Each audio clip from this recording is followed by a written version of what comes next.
সমুদ্রের মাঝখানে এক জাহাজ প্রচণ্ড ঝড়ের মধ্যে পড়ে লণ্ডভণ্ড হয়ে গেল। সেই জাহাজ বেঁচে যাওয়া এক যাত্রী ভাসতে ভাসতে এক নির্জন দ্বীপে এসে পৌঁছালো।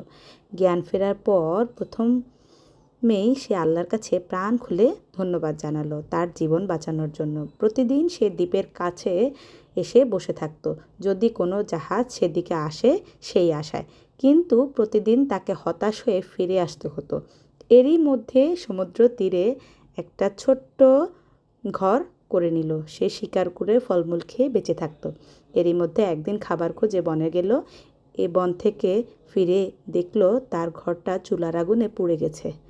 হায় আল্লাহ, সে চিৎকার করে উঠে বলল, হায় আল্লাহ, তুমি আমার ভাগ্যে কি এটাই রেখেছো? পরদিন সকালে এক জাহাজের আওয়াজে তার ঘুম ভাঙল। জাহাজটি সেই দ্বীপের দিকে তাকালো, উদ্ধার করার জন্য আসছিল। সে অবাক হয়ে বলল, তোমরা কিভাবে জানলে যে আমি এখানে আটকা পড়ে আছি? জাহাজের ক্যাপ্টেন জানলো তোমার জ্বালানোর ধোঁয়ার সংকেত দেখে। ধন্যবাদ সবাইকে এত কষ্ট করে আমার ভিডিওটি দেখার জন্য। সবাই ভালো থাকবেন, সুস্থ থাকবেন। আল্লাহ হাফেজ। আসসালামু আলাইকুম।